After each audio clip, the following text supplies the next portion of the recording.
Hello, welcome to the Inside the Birds post-game show. Geoff Mosher, Adam Caplan here, and if we're starting to sound like a broken record, Adam Caplan, the Eagles defense saves the day again. The Eagles win 16-9 over the Detroit Lions, and once again, offense struggles, defense, and it happened right around this time last year, Adam. That where the Eagles defense sort of started to get right, started to get comfortable, and then really took off to the point that they were number one by the end of the year. And you're starting to see it now. And it's funny because the vibe coming out of the locker room all week long about A.J. Brown and the offensive players said, we can't just keep making our defense have to be the hero and save the day. Well, guess what? I think the defense is doing it because they're relishing it. They're really coming together. Yeah, and a night where we talked about this in the pregame show was going to be windy. It was brutal out there. It was tough. Collinsworth kept talking about it, how it's got to be tough for guys like Jared Goff who don't have power arms, where Hurts has got a strong arm. But we'll get to that overall. But look, it's a win. The defense was dominant. Talking to coaches over the years, it's not about sacks. It's about constant, consistent pressure. And that's what you got from their D-line. They were relentless. It's another thing we talked about in the pregame show is Goff cannot get out of his own way sometimes, and he could not get out of his own way. Boy, did they get to him. Yep. We'll talk more in depth in a couple minutes about the defense. But overall, to win under tough conditions, they had their opportunities in offense. Actually, I thought the offense was a little bit better than probably most people thought. It wasn't good enough, clearly. They only scored 7 offensive points. That's bad. But there were some good things. There were a lot of execution errors in this game, a ton of them, in particular in the first half. A lot of drops. I don't think that had anything to do with the wind. I think it was just a lot of drops. And, missed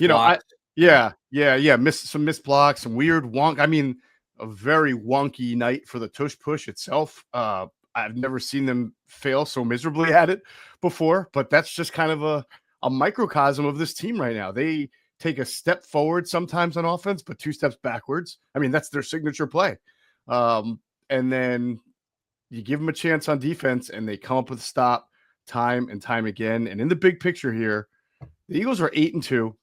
And in this win, no matter how flawed they might look, they've beaten the Bucs, they've beaten the Rams, they've beaten the now Detroit Lions, and they've beaten the Cowboys. So in the NFC, they are sitting pretty right now. They are tied with the Rams for the best record, but they obviously own the tiebreaker. There's a lot of football left to play, but I think it just goes to show, barring some kind of unforeseen collapse and the way their defense is coming together, that would be hard. The Eagles are in the driver's seat right now, and they're making their claim that it doesn't matter how ugly it looks. At the end of the day, they got a lot of quality wins, and they're going to be a very tough out no matter who they play or when. Yeah, the Eagles have a better conference record because the Rams have only played 5 games. It's weird. I think their last the head-to-head would take precedence. Right, and they have the head-to-head. I'm just saying in terms of conference record, if you're just looking at why the conference record looks like it is, because the Rams have only played 5 conference games. But again, as you said, the Eagles they win the tiebreaker because they beat them when the Rams choked that game. By the way, the Rams have been mostly lights out since then. Yeah, very much so. Playing the Eagles writes you when you choke like that. But the strength of victory for the Eagles, number 1 in the NFC, which is what I actually, in terms of all the playoff bound teams, by far. But not the Rams are number 2. Eagles are 5-13. Rams are 5-06. And then after that, there's a major drop off in terms of strength of victory, because that's what you were talking about. Is just and they've played it's funny because we didn't know coming into the season how good the schedule would be. Right. You just don't know about the teams. You think that what they look like is who they'll be, but they're not always going to look like that. But and then we know the Eagles in 2 weeks have to play the Bears, and that game, although the Bears have had a very easy schedule, they continue to win. Yeah. In terms of I shouldn't say easy schedule. It's just the way that they've won has been odd. Yeah. But the bottom line is the Eagles are really good. The defense carries them. The offense, I thought, and we'll get to that in about 30 seconds here. I thought the offense did some good things, but it won't be in the box score. No, it won't. I actually had a worse takeaway. I honestly, and again, I'd rather start off with defense, and we will, because that was really, I got some great stuff just talking to guys in the locker room. We'll get into the offense, but I think what continues to bother me, but it's really nothing new, is that just conceptually what they do offensively is just so basic and so obvious. I thought this game, Adam, was a perfect illustration of your biggest issues with the offense. The two biggest things. One, the ball never gets to a receiver with an opportunity to get yards after catch. It's all stop routes, slant routes, comebacks. I mean, I know the Lions lost, but if you juxtapose how well the Lions do about getting Jahmyr Gibbs the ball in space, getting the ball to Jamison Williams on over so that he can run after the catch like they did, with what the Eagles do offensively, it's just literally like throw it to a comeback at the sticks or maybe a quick in. There's just never any opportunities to Well, make they got AJ more. on a crosser. That was there. One. I But know. that's my point, right? Yeah. I mean, look what the Lions do when they get a guy on a crosser versus what the Eagles do when they get. And so to me, it's amazing that they survive like this. And again, a lot of that is because of the defense. And yeah, I'm sort of combining that. What you said about the lack of ability to get the ball to a playmaker in stride or in space. That's from a tape thing. That's from yeah. I thought, like, when you compare bad. it to the way the Lions do it, it's so obvious, right? I mean, they just can't do it. And then I got one way they could correct it, and this is just bad coaching. I haven't said that the Eagles and bad coaching in 2 years, but to have Calcaterra have 34 snaps, okay, on offense, yep, and Latu have one is embarrassing. I'm sorry. Latu is a Y tight end. Calcaterra cannot play the Y. They've tried it.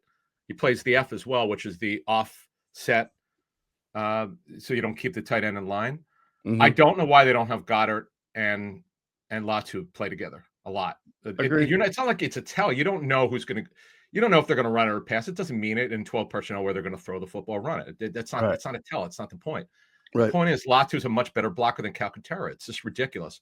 That is so. On your point, because Goddard is exceptional running after the catch, you could get him if you decide to throw the football. If you have Latu in line as the Y, you could have Goddard go out and run a route and run after the catch. Now, Goddard also had a drop, which would have been run after the catch, by the way. He was wide open. True.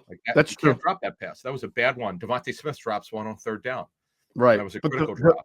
The fact that we could sit here and pinpoint the play where there was an opportunity for them to make yards after the catch instead of, a couple of years ago, there was a lot of, we would talk about the way they use guys and getting them in space, or right now, the only way to get yards after catch is when Hurts throws a deep bomb, somebody beats a corner by a couple of steps and then finishes it off with a touchdown or a long gain. But that's just what bothers me. And I thought this game in particular, especially watching the way the Lions do it, and I get it, I'm not trying to credit the Lions after losing a game, but you just see offensively what they're able to do when their best players get some space.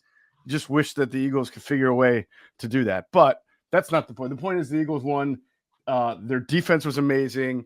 Let's start there because things are really starting to round into form. And this is the second straight week, Adam, that Vic Fangio did not blitz a lot, just like he didn't against the Packers, second fewest in the league. I'll check the percentages when they come out. A lot of sim pressures, and those sims worked really, really well on third and fourth down, but not a lot of 5 or 6 man pressures. If maybe 1 or 2, I can remember just watching with my eyes. So Vic is starting to get the defense that he's been trying to put together now.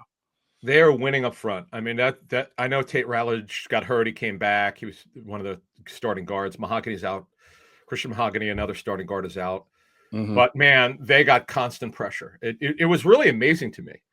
In fact, on the 4th and 3, initially the receiver was open, and then they pressured Goff so Bailey had to throw off his back foot, and Dory Jackson was right on Amon-Ra St. Brown, who by the way, did a phenomenal job against him. Yeah. Phenomenal. Yep. Yeah, J-Mo beat him on the crosser for the touchdown. That's going to happen. Right. Going to happen. But they just gave up the one score. And you could thank J-Mo for the Eagles never trailing in the game because of the stupidity of that 15-yard penalty excessive celebration. Come on, dude. You can't do that. With wind out there, you move the kicker back 15 yards and he missed it. It was crazy. I mean, you couple that with some really bad, I thought, calls by Dan Campbell, just like decisions. And, man, the Lions just kept shooting themselves in the foot, and the Eagles were willing to let them do it. But the Eagles made it tough for him. You're right about the overwhelming front four pressure. It really came from the inside. I mean, Jordan Davis, Jalen Carter, and Moro Ojomo had the biggest overall plays in the game. And I went down into the locker room. So did Jalen Hunt, by the way. And Hunt was good. Yeah, he was. He did have a Ooh. really good game too.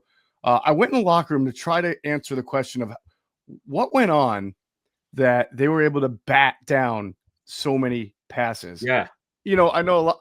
I don't go to the locker room and be like, and ask questions like, "Hey, how impactful was that?" Or, you know, how important was it? I want to know why. Yeah, Because when I see a trend like that, it makes me think that there was like an intent and a strategy involved. And I talked to Moro Ojomo, talked to Jordan Davis at length about it. And it turns out this is fascinating. And this is really, Adam, since Vic Fangio got here, you can make an argument that the Eagles have won sort of the game within the game or even the preparation game as much as anybody. So it was brought to my attention that during the week, remember they had short week. They came in on Wednesday, right? Played Monday night. And Jordan Davis couldn't remember who, but they had a tell that Jared got. He likes to sidearm throws on certain, especially when the pressure. He's a big sidearm thrower. Yeah. So they actually practiced that all week long, as far as jumping up, batting, getting about that. Yeah. They found it. Moro Jomo talked about it. Davis talked about it, and they saw it, and they figured that there would be opportunities to do that. And you know, you practice 1,000 every week. This is nothing new, like trying to find something a tell, right? But for it to happen, to practice it that way, and for it to actually happen in the game, that's one of those things where it all comes together. It's like the chef's kiss. So congratulations to the Eagles. It's really congratulations to the Eagles scouting and coaching staff, whoever found it, the way they practiced it, because they literally won that game because of those passes. I mean, they had 10 passes defense in the game. That's insane. Yep. Q had 2. He had 2. Davis had 3, which were obviously very impactful. Just a great job. Jalen Hunt, look, he may never be a 10 sack guy, but his pressure rate's going up. He's playing great defense. He sets the edge really well. See, you've seen him come out in nickel before, but not as much anymore. He's getting a chance to play on third down a little bit. But the bottom line is the defense is deep now. They have a deep rotation at edge. It's funny because we rarely start on our post-game show on defense, but hey, since we got Jalen Carter, as Greg Cosell told us from his tape study, Carter's almost back to where he was last year. Yes. Phillips is absolutely phenomenal. I mean, Yamar Reese told me when we hosted last week, the Pro Football Report, it was the best defensive debut he could remember. He asked me and I couldn't remember anyone was better. Well, he backed that up. Phillips had another good game, impactful, setting the edge. Whatever he was asked to do, whatever his responsibilities are in the play, he's doing it. He's so long and strong. The front, and Nakobe Dean was obviously, he's been amazing. As we said at the beginning, but it reversed itself. You can't play both Campbell and Dean. Well, they're playing Dean over Campbell. That's just the way it is. Yeah. Campbell, now they're mixing, but you're right. Dean is getting way more run now, and he's playing great. I mean, obviously had 2 really big stops in the third and fourth quarter. One was on a sim. You know, when they had that third and then fourth down stop on Geoff in third quarter, both were on sim pressures. One was Carter batting down the line, past the line of scrimmage. The other was Nakobe just getting through and getting the pressure and sack on Geoff. And it was really not, or that was the pressure. Later came the sack. But either way, this is where it just starts to all fit together. So the Lions are if not the best, one of the best running teams in the NFL. And the Eagles held them under 4 yards per carry. So that means the Eagles had the Lions not where they're comfortable, like a little bit too behind the sticks for where the Lions are typically are. And then because of that, they were in a lot of good pass rush scenarios, and what they practiced throughout the week with batting passes and just being able to operate from a too high structure, because that's what Vic did. He didn't have to bring a safety down because they were getting pressure with 4. I mean, it all worked the way Vic wanted it to work. And like you said, Nakobe flying around, Adoree Jackson going to give up some, but he also made some big plays. It was just the right marriage of stopping the run first and foremost, and then getting into really good second and third and longs, and the front 4 doing its job. It's perfect. The only negative, and it could have been significant. Yes, they did great against Gibbs and Montgomery the run game, but Gibbs got them in the pass game. My God, did he get them? I mean, he just his acceleration is incredible. For a guy, by the way, that talking to Lions about him, they didn't realize how big physically he was, because you see him on tape at Alabama. Yep. And then you get him in your building, you're like, wow, he's bigger than we thought. Well, I'm sure they talked to him in the draft process, but his acceleration was ridiculous. And Bucky Irvin got them, earlier this season. But yeah, that's just something when they get to the playoffs, they're going to have to do a better job of. Whether they hit the running back coming out of the backfield, probably something that they need to do a better job of slowing him up a little bit. And obviously they missed on Jameson Williams on the 40-yard touchdown and a couple other plays. But overall, the bottom line is they gave up 9 points. That's incredible. I know the Lions had Sam Laporta not playing was significant. You can't say it's not based on what he does in the seam. He kills defenses within 15 yards down the seam, and he's a great outlet. He didn't play, and Brock Wright is their wide tight end, and he really wasn't used much. But the thing I was so impressed with, I can't say this enough. I'm on Ross St. Brown at 12 targets, only 2 catches. That is, I know they gave a 34-yarder, but man, that is phenomenal defense. Yep, Quinyon Mitchell. I'm telling you, didn't get beat once. Didn't get beat once. I don't think. It feels like last year, the way week after week, they made the change from Maddox to Cooper to Gene coming out of the bye week 6 against the Browns.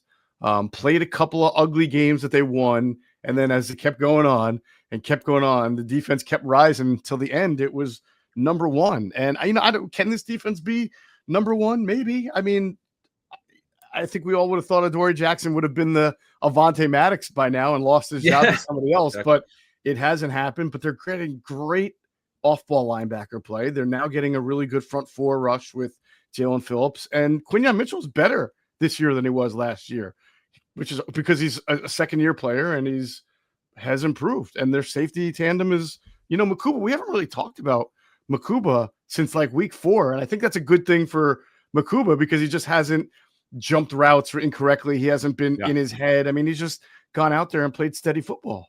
Yeah, the ME's mental errors are down with him. That's good. It's a good thing. So just a couple notes on the snaps. Jacorian Bennett only played 2 snaps, and they were both on special teams. He didn't play on defense. That, to your point, on Adoree Jackson, that's why. Adoree staving off Jacorian Bennett for now. BG had that one great one where he just bust in there, and he made Goff move. That he only played 8 snaps, but when you look at it, Blankenship, Bond, Mitchell, Makuba played every snap, all 59. They only had 59 snaps on defense.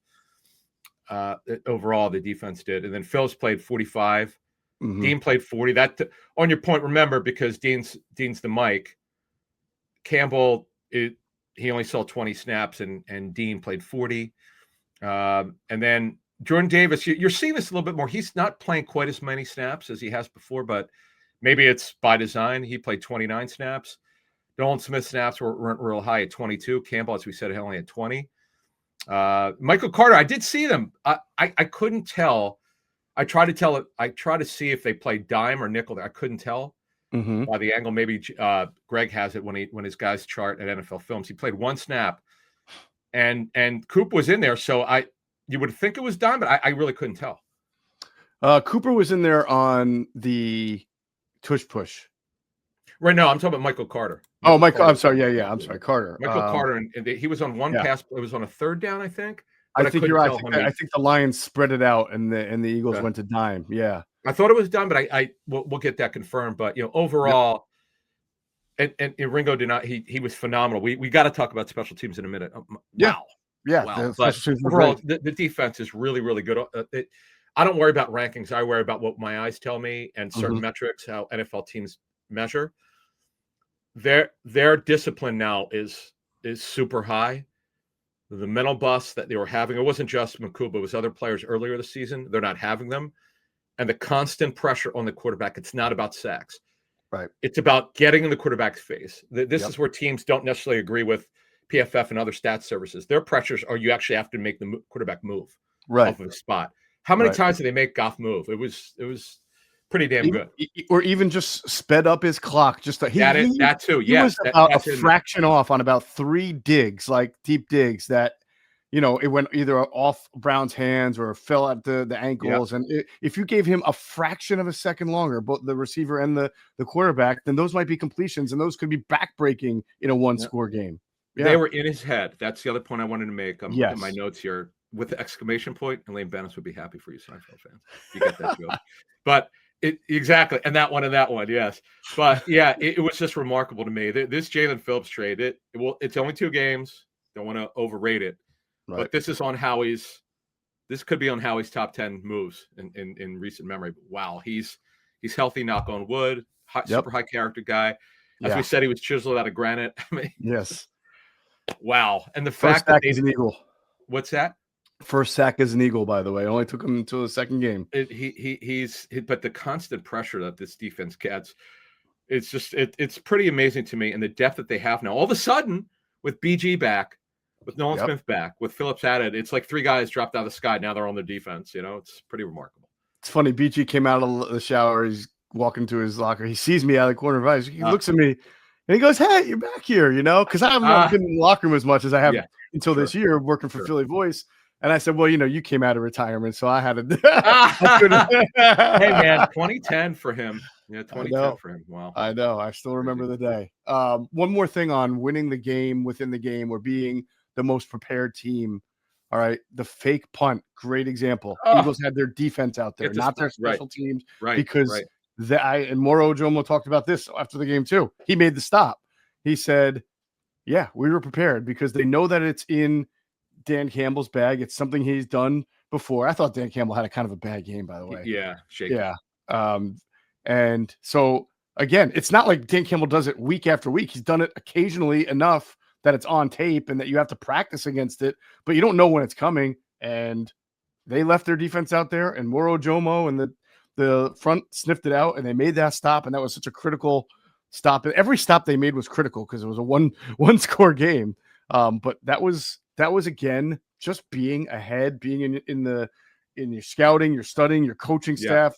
This defensive coaching staff, Adam, has done a freaking unbelievable I mean, job. I just 2 years ago when I called them the JV defensive staff. Sorry, but it just was not a good staff. It's just remarkable when you get the adults in the room like Clint Hurd, Vic Fangio, Bobby King, Christian Parker, and the rest of those guys. I mean, it's just Joe Casper is phenomenal. I mean, it's just remarkable. If you don't think coaching matters, you clearly don't know football. Coaching matters. It's players 1, coaches 1A. You can't have one without the other. I've never seen a bad coaching staff win a Super Bowl. Never seen a bad group of players win a Super Bowl either. It just doesn't happen. You need both, and they've got it going on. And you want to talk about special teams for a minute here? Yeah, let's hear it. It is Jake Elliott with that win. Now I know you don't have the windows open in the press box. You can't see it. Can't see wind. But Jake Elliott, that 49-yarder. The way he puts a draw, he's good at the wind kicking. He knows how to do it. Was incredible. Braden Mann was fine inside the 20. A couple of them, he was good. And the coverage, Latu was incredible. Their coverage units have taken a big jump with Michael Clay and Tyler Brown. I mean, the coverage units were fantastic. The special teams were special. They were part of this win. There's no way to measure it other than to say they did their job. Khalif Raymond, who's a Pro Bowl special teamer, he couldn't get out of his own way. Yeah. Did a great job with him. Yeah. No, man had a great punt to the 11 in the fourth quarter. I think only 5 minutes left. Yeah. The Eagles had, what did they do? They were, remember there was that third and they had that weird sack that Hurts took on the other side of on the Detroit side of the field. It was a -11. Then it was 3rd and 15. He tried to hit AJ Brown. It looked to me like AJ did not. We'll get into the offense, but I thought that was a fair time to say, did AJ really go after that? Because they were spread empty, and 3rd and 15. I'm like, oh, here's the run up the middle. No, they went for it. They had him in a 1-on-1 and they didn't get it. But then man came through and punted it down to the Detroit 11. To your point, which at that point late in the game, the way the struggle it had been for the Lions to A, run the ball, and then B, pass in unfavorable down and distances, it felt like that was a great opportunity for the Eagles, and you didn't have the concern you might have had in maybe if they were indoors or playing a Lions team that was lighting up the scoreboard. Man had 7 punts, actually 4 inside the 20. No, he was really solid. He's got to this point he absolutely must get Pro Bowl consideration, but they got to play the regular season out. Yep. And Khalif Raymond, this is what I'm talking about. He had 3 returns for 3 yards. That's incredible. Yeah. That's great. Yeah. Don't discount, like, they had to change their long snapper a couple of weeks ago because of the injury to Charlie Hewitt or whatever it was. Charlie Hewitt. First, he got hurt. He hit a tackle, I think. Yes, he had a tackle. He looks for work. He gets down there and does a good job. Wow, I was like, wait a minute, because I didn't recognize the number. I'm like, wait, who is that? Look, the long snapper. Jeez. Yeah. Yeah. And the crazy thing is he's not even the guy that they brought in training camp when there was an injury to Hewlett. They brought in that guy Johnstone, who big seemed to dude. do all right. Yeah. Yeah. But I don't know where they found Cal Automitis from, but they've done a nice job. Well, formerly of the replaced Clark Harris with the Bengals, and then they didn't bring him back. So basically, we should know before we move over to offense that Josh Uche clearly he's not part of the defensive rotation. He's just on special teams. He had 9 snaps on defense. Yep. Because BG is the fourth edge, Mm-hmm. and that's it. And BG only played 8 snaps. He had the one really good quality rush up field, but again, defense was elite. It's a hell of a job, really a hell of a job. But they got to play at Dallas, and Dallas. If they're held, we'll see what happens tonight against the Raiders. But Dallas is even deeper with their pass start group. Hey, it's Geoff Mosher. And if you have a family and kids at home like me, you always want them to be fully protected. That's why I'm thrilled to be a Simply Safe customer. And our house is equipped with the most technologically advanced alarm system you can get. If you could actually stop someone from breaking into your home before they got inside, why wouldn't you? Traditional security systems only react after a break-in.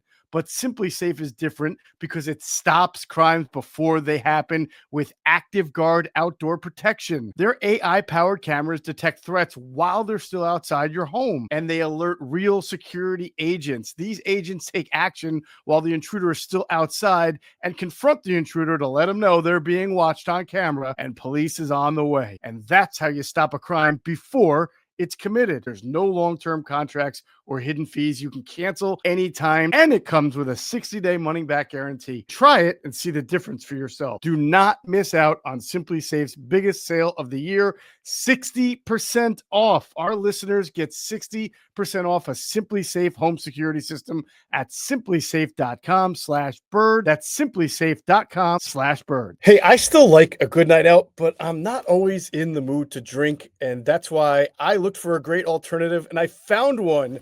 It's called Soul's Out of Office Gummies. You get the same light, happy buzz, but you don't have the hangover. There's no sugar, and you don't get that awkward feeling the next morning. They help me unwind and ease into my evening without the alcohol or the next day fog. Soul is a wellness brand that believes feeling good should be fun and easy. Soul specializes in delicious hemp-derived THC and CBD products designed to boost your mood and help you unwind. Their best-selling out-of-office gummies were designed to provide a mild, relaxing buzz, boost your mood, and enhance your creativity and relaxation. With 5 different strengths, you can tailor the dose to fit your vibe. From a gentle 1.5 milligram microdose to their newest 15 milligram gummy for a more elevated experience. They've also got a variety of products specifically designed to help you get a better night's rest, including Soul's top-selling sleep gummy, a fan favorite for deep, restorative sleep.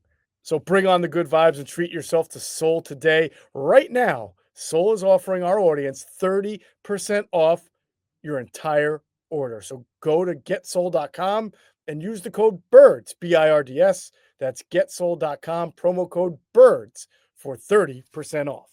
Yeah. All right, going over to offense. We've already sort of criticized some of it, but not a great game for Nick Sirianni as well. I thought he made some. I don't understand the decision again on 4th and 1 on a very bad night for your offense in general, your running game again, not unlocked, to go for it on your side of the field that way. Well, you know what? Here's the thing. Not only that, but Jurgens was out of the game then. Brett Toth was in. So he comes in cold without Lane. I know he's a tackle, but the point is, no Lane Johnson. The big one is you've made the change because of the injury. Brett Toth comes in cold, and you're going to go for a tush push. Ordinarily, if everybody's healthy in the role, and I'm okay with doing it, but you have to look situationally. You're up by 10. Don't give him the ball back. I know you're not thinking you're not going to make it. Coaches don't think like that, but I thought I'm with you. I said it before that. I'll at least say this. I said as they were lining up, I'm like, this is not the time to do it. There's too much going against you. With Jurgens out, this is not a good decision. We'll see if they get it. They didn't get it. But the things that I did like is I like the changeup of having Hurts under center. I like that. I like how they came out throwing on the first drive, not being conservative. Agreed. I like that. There were just some of the positives. Now, the timing was off. They were on top of, and this goes to your point. I'm looking at my notes here, and I don't we'll ask Greg this and see if he notices this when we tape the show with the Inside the Tape show with Greg. But I thought they were too on top of the Lions' defensive backs, the corners, on top of the pass routes.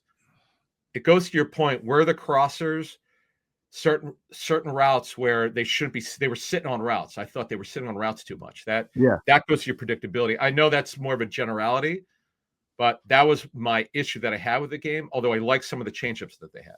Yeah, and by the way, those were the backup cornerbacks for the Lions. I mean, they didn't have their starters, and then they lost Branch at some point, right? I know he came back in, but he got hurt a little bit. I mean, they only have one healthy safety, that starting safety. That was Branch. Branch only missed one. Yeah, he only missed. He only missed that one play. Okay. Yeah, what happened is I thought it looked bad. It was his left knee. I'm like, uh-oh.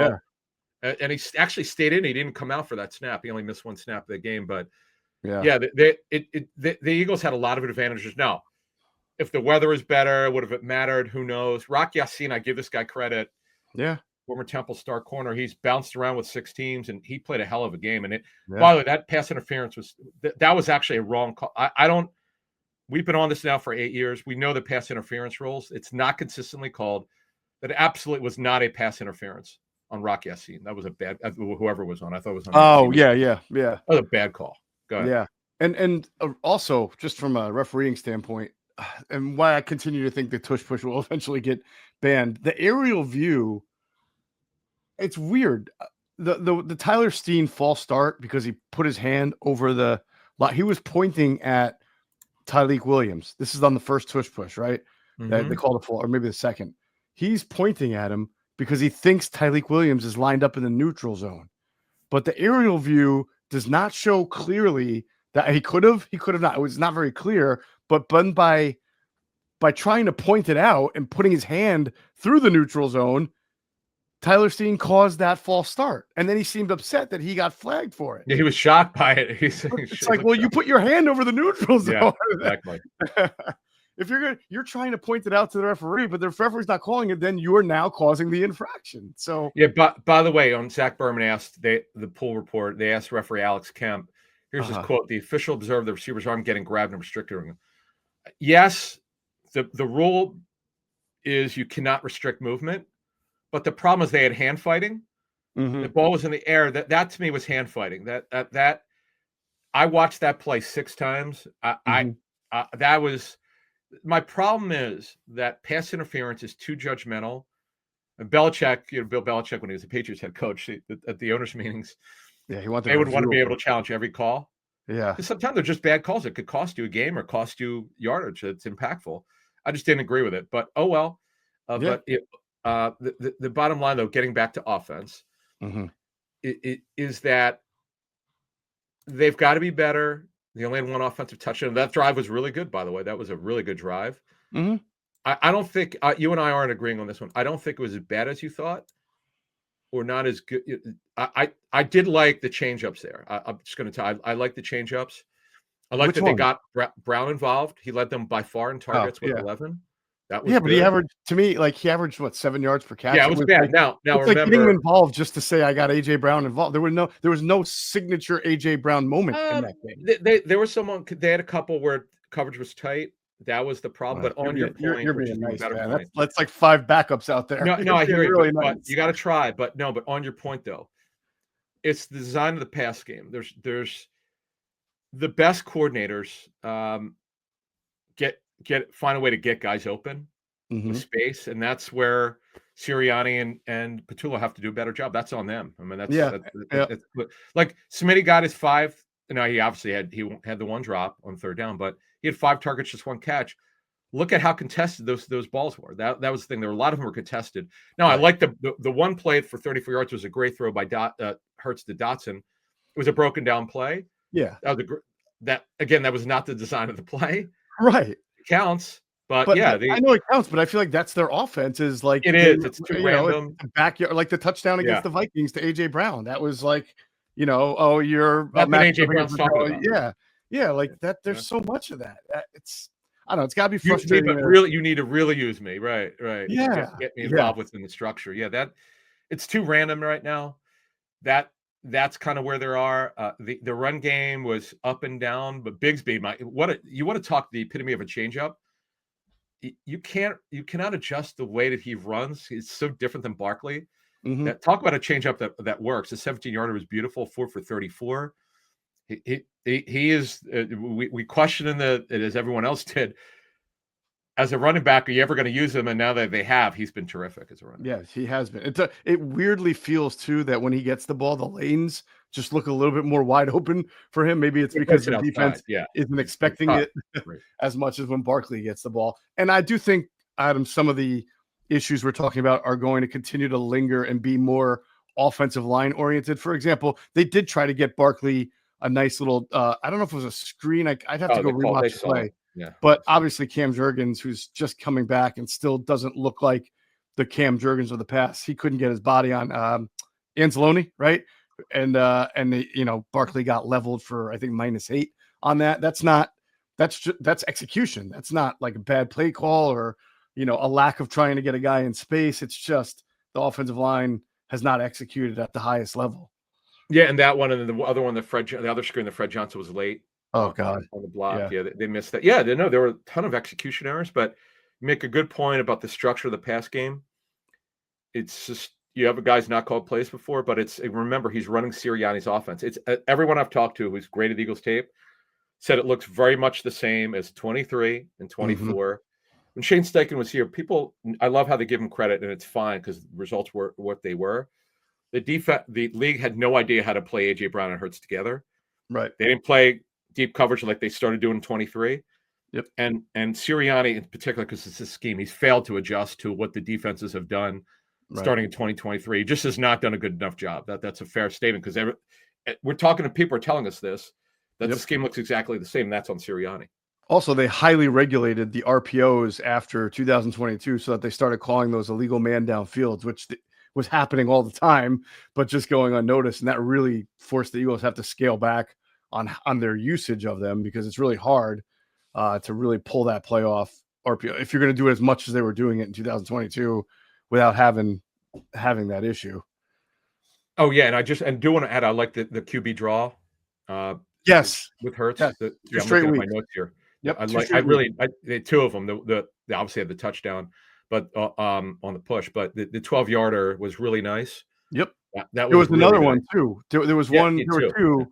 And what I liked about the second one, Adam, is that who's the linebacker 55? Is that Barnes?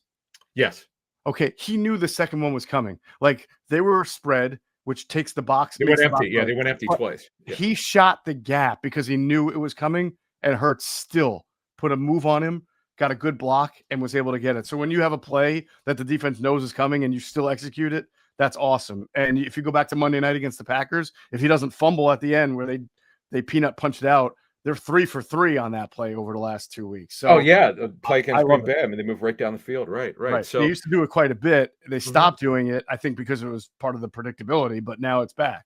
yeah, look, there were some good runs by Barkley in the game.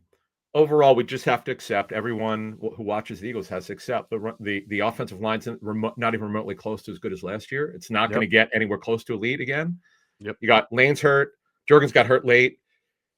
Even when they've been together, other than the one Giants game, they've not really played particularly well for a full game. Right. They have what they have. They have to be better. They'll get better, but they're not going to be elite again. That's the point. Because they're just physically not the same for whatever reason. It's just the tape looks like it looks. I know that they've had some timing errors. They missed some blocks. Well, that counts. I mean, that's part of it. But we know that they're capable of playing better, and you would hope that'll happen. Yeah. But there were some encouraging signs with Barkley and obviously with Bigsby as a changeup. That works. I mean, by the way, they ran the ball 40 times. That's pretty remarkable to me. It is, especially since they didn't have a very good average of running the ball. So to be able to do it was pretty Some of good. the short yardage, obviously, you have to. Yeah. Hey, Philly fans, game day is stressful enough. Parking, traffic, long lines. We've all been there. But when it comes to your cannabis, Camden Apothecary makes it easy. This is the dispensary for sports fans, just minutes outside of Philly with plenty of free parking. You'll be in and out fast, no hassle, no waiting. And they don't just care about convenience. Camden Apothecary is all about the guest experience.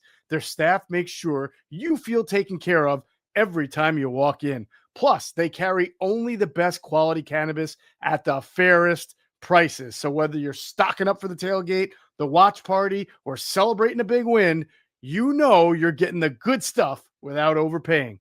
They even show love to the community with specials for fans, students, service members, and healthcare pros. Camden Apothecary, top quality cannabis, great prices, and an experience made for Philly fans 21 and up. So look, I'm resigned to the fact as we finish this off that, the Eagles and Broncos are going to meet in the Super Bowl, Yeah. and their fans are going to be excited about it, but the rest of the America is going to hate it because it's going to be about a 7-3 game or maybe a 5-2 game, and that's just how we're headed, man. 3-run homer, 3-run homer in the bottom of the ninth. Eagles. Who hits it? 3-run homer in Jake the bottom Elliott, of because the he's the best athlete on the yeah. team. No, Yeah. A walk-off field goal that gives the Eagles a 5-2 win, 2 safeties and a field goal. And that's where we're headed to in February in Santa Clara, Hey, right? look, they won the game. Offensively, they have to be better. They know that. They'll have a chance against a team that's not very good defensively in Dallas. Big D at 425 on Sunday. But by the way, before we get out here, tons of content. Andrew DiCecco with the DiCecco Daily, and all the great work he's doing for us. Inside the Tape, Ray Diddy and D Gun with their show, Eagles Weekly. We got a ton of stuff. Patreon, by the way, I wanted to mention, shout out. We did a halftime with the tier 2s and tier 3s. They showed up. Oh, holy smokes. I wasn't sure how many people would show up because some of those people live locally. And it was phenomenal. We had a packed house. And we got Greg, you and Greg tomorrow night. Me, I have tier 2s and tier 3s on Wednesday. I would love you to show up if you can. But anyway, we got a lot of content this week. All right. Sounds great. Awesome. Look forward to doing that. And that is going to do it for this edition of the Inside the Birds post-game show. The Eagles win again. That's 3 straight as they march back to the top of the NFC. For Adam Caplan, I'm Geoff Mosher. You've been watching the Inside the Birds post-game show.